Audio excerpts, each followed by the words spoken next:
Ancient legends tell of abandoned children reared in the wild by wolves, apes, or other beasts.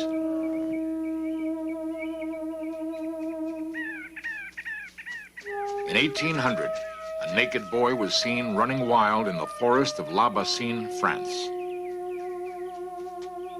His background, unknown. Abandoned as an infant, he had somehow managed to survive.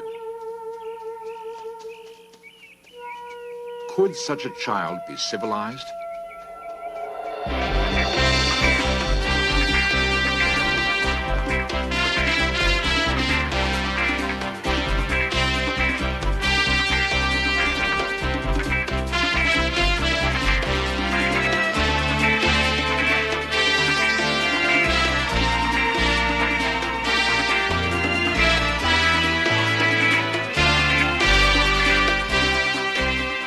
This series presents information based in part on theory and conjecture. The producer's purpose is to suggest some possible explanations, but not necessarily the only ones, to the mysteries we will examine.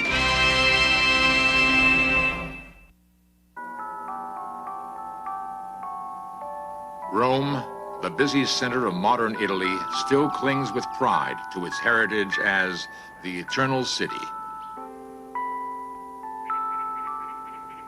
Even its name has a romantic origin. Legend tells us that Romulus and Remus, the founders of ancient Rome, were suckled by a wolf mother. Notions such as this do not begin and end in ancient Rome, but continue throughout history. Many people believe it is possible for human children to be raised by other animals. We observe the movements and interaction of the great apes and see mirror images of our own behavior.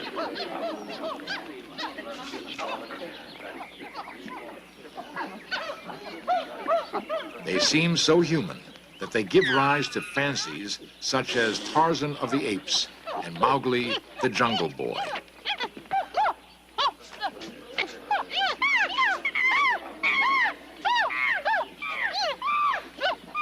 Yet, even though apes appear humanoid, they can be ferocious killers, more likely to devour a Tarzan than to befriend him. Many biologists believe these animals would certainly not raise a helpless infant. How much truth is there to stories of wild children, and how close is the Hollywood image to reality? What happens if a child is raised completely devoid of human contact? In this century alone, there are at least 20 photographed cases of children who have lived with animals in their social structure. This is Isa, the monkey boy of Ceylon. Found in 1973, he was reportedly abandoned by his family. This little boy was found scrambling up a tree with a family of apes in the desolate grasslands of Burundi, Africa. In Syria, this boy was captured running with gazelles. His captors, riding in a jeep, claim they clocked his speed at 50 miles per hour. Why he was exiled, no one knows. Why have these particular children either been abandoned by their families or expelled from society?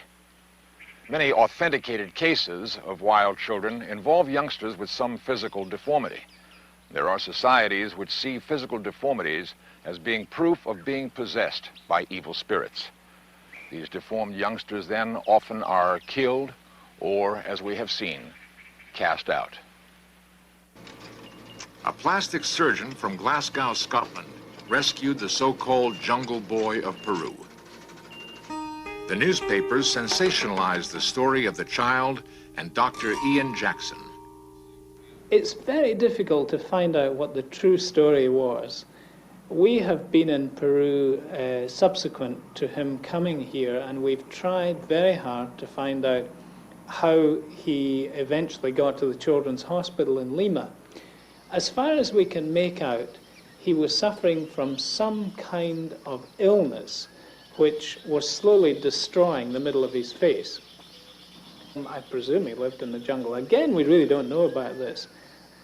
He was taken to a mission hospital or a mission camp, and the missionary said that they couldn't do anything for him. Dr. Jackson adopted the boy and brought him to Scotland, where with a program of surgery, he is gradually rebuilding the boy's face and helping the boy adapt to his new life. Shamdev, an Indian boy who growls, is believed to have been brought up by a pack of wolves. In India, there is a long tradition of wolf children. These photographs were taken in the 1920s by the Reverend Singh. He claimed that these two girls, Amala and Kamala, had been kept alive by wolves. However, the most famous wild child of all is the wild boy of Aveyron. In the year 1800, the people of La Bassine, France, caught glimpses of a naked boy living wild in the forest. He looked about 10 years old, but nobody knew anything about his past. Where had he come from? Had he been abandoned? How had he managed to survive? Sometimes he would come close to the village to steal potatoes from the fields. He seemed as unaffected by the cold of winter as by the heat of summer. Captured, he was placed in the care of the National Institute for the Deaf and Dumb in Paris. For much of the time, the wild boy seemed totally apathetic, but occasionally there were strange outbursts of emotion.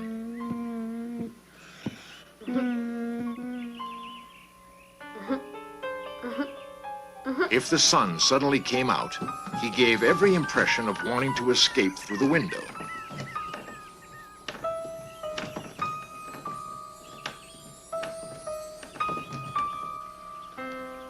Parisians had expected him to be the epitome of their concept of the noble savage, much like our modern-day Tarzan. The reality was disillusioning.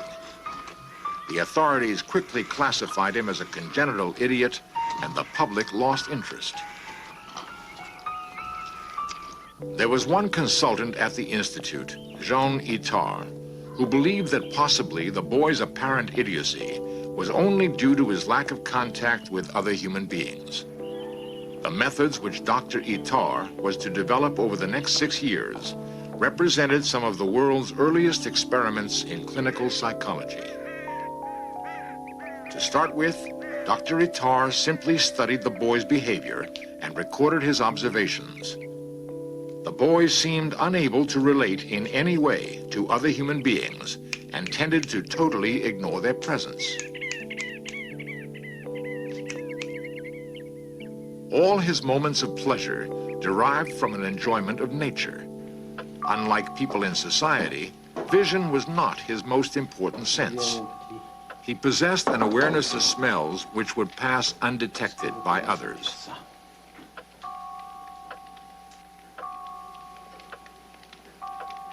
He appeared to make no distinction between pleasant smells and foul ones.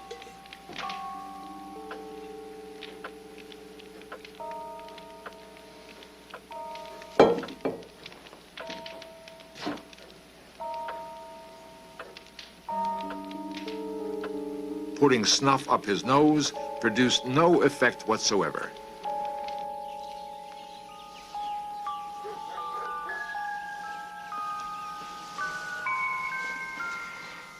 He was unable to recognize his own reflection. Nor could he differentiate between a picture and the real object. He appeared to be completely impervious to temperatures. He would put his hand in boiling water to grasp a potato without apparently feeling the scalding heat.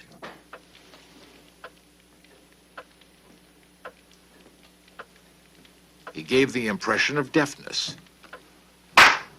An unexpected loud noise produced no effect. But Itard found the slight sound of a walnut being cracked caused an instant reaction. So he concluded that the boy could hear perfectly, but his reactions were selective.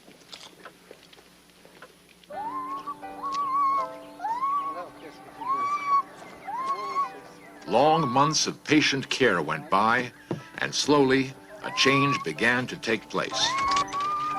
The boy became cleaner and tidier, learning to dress himself. For the first time in his life, he learned to play, and although he could not speak, he now had a motive for wanting to make himself understood. At this late stage in his life, he was beginning the childhood which the severity of his existence in the wild had denied him. He was discovering his imagination.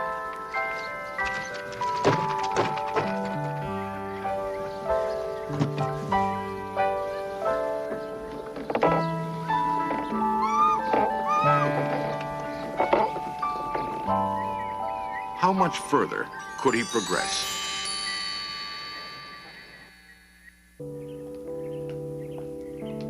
At the Institute for the Deaf and Dumb, Dr. Itar and his wild child pupil forged ahead.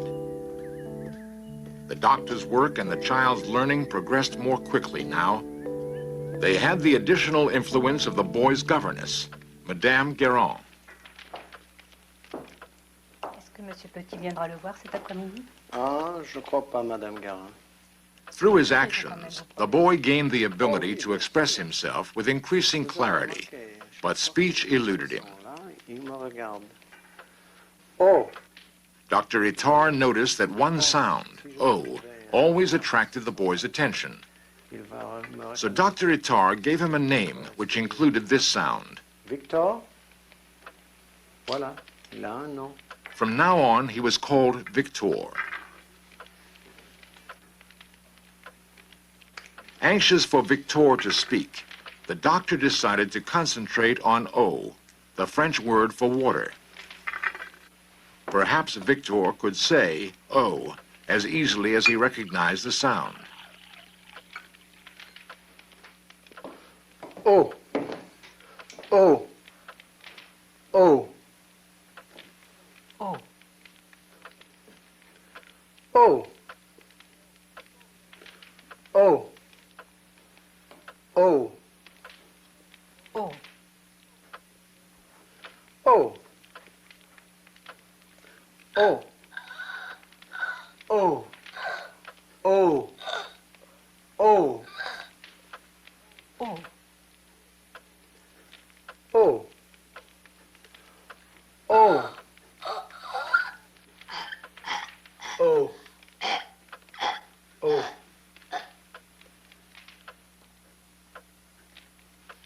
Undeterred, Itar continued his experiment with another sound, and eventually Victor spoke his first word, the French word for milk. Bravo, voilà, bien fait. Next, Itar set about teaching Victor to recognize symbols, first by matching objects to drawings,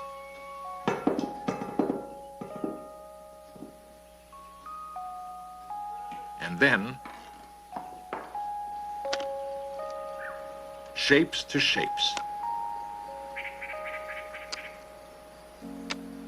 The doctor's goal? To develop Victor's memory of a sequence of shapes, which in time would be replaced with letters. The letters then formed into words.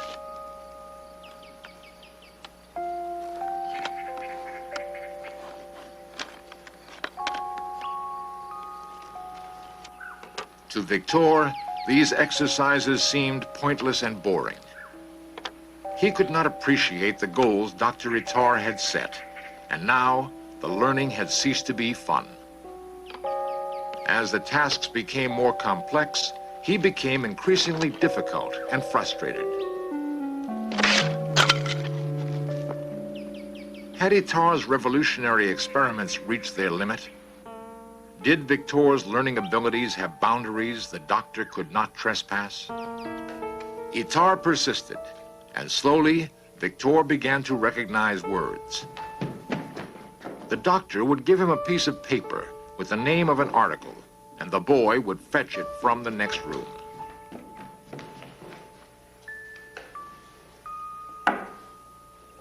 Dr. Itar then took the experiment one stage further. He locked the door to the room.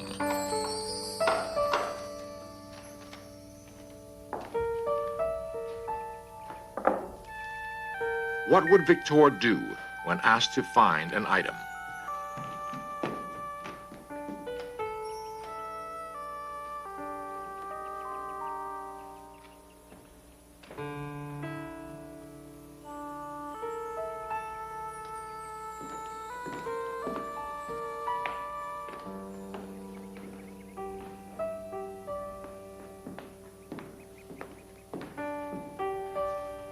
Although similar objects were in the room with them, Victor ignored them.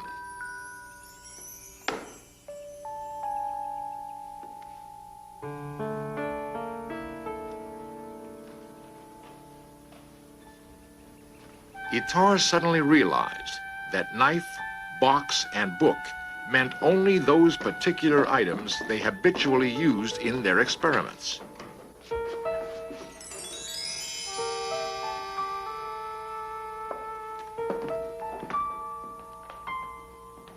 So Itard had to explain that a book was any book.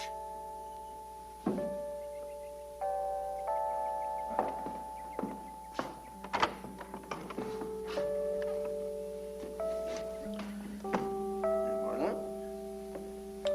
Livre. Livre. Donnez-moi les mains. Voilà. Gradually, Victor's vocabulary increased to include the use of adjectives. Grand livre. Petit livre. Grand livre.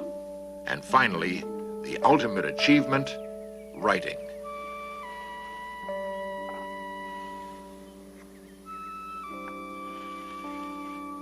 Victor never learned to speak more than a few words, but he could write his needs.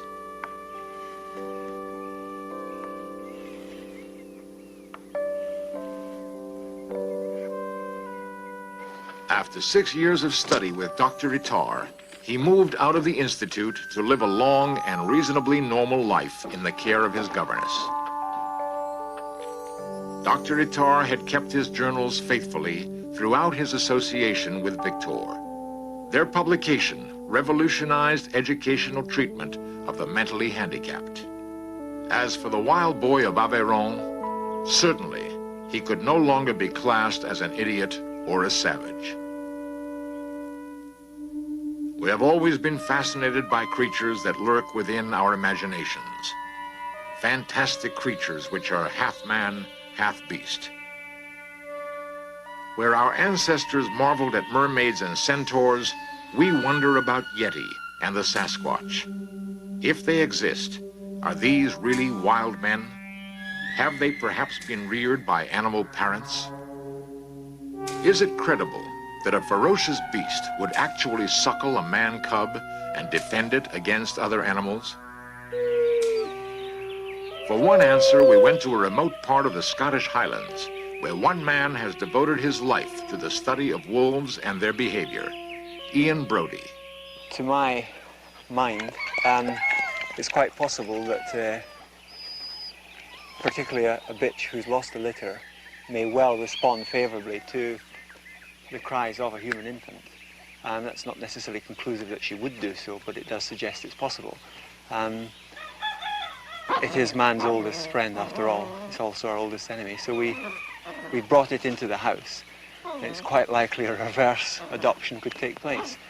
The same way that a human baby cries and the mother then feeds it at her breast. Well, if the child cries and the wolf is prepared to allow it to suckle, then the cry is satisfied. No more cry, no more problems. So the wolf, I think man and wolf, being two social animals, get on very well together. I think this is highly unlikely, and the reason I say this is that the human infant is the poorest of all survivors. Therefore, if a child is abandoned as an infant, there is no doubt that that child will probably die or be killed by predators, particularly in a wild area of country. And I think what happens, if a child is going to survive, then he probably is older, he finds some way of surviving for himself. And because of that, he naturally becomes wild. He's got to steal. He's got to kill if necessary. He's got to keep himself warm. He's got to hide away from other wild animals. And so it's simply a striving for survival that will condition his behavior. But I really can't imagine that these children have been brought up by animals. In Search Of has investigated isolated societies where survival is not taught, but must be learned by trial and error.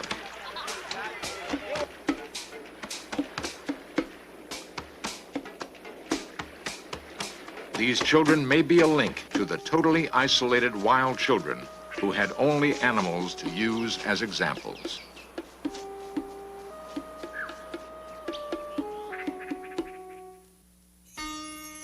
Perhaps the closest modern counterpart to wild children is a California girl, Jeannie, who was discovered in 1970. Her story is recreated here for In Search Of. She had been kept in a small room, tied to a potty chair, from the age of 20 months until she was nearly 14 years old. Her parents were charged with child abuse. Her father later committed suicide. Her mother was sentenced to prison. Since her release, Jeannie has begun learning basic skills, but progress is slow. Apparently, there is a time in our lives for learning such skills. If that period is missed, the full mastery of those skills may be lost forever.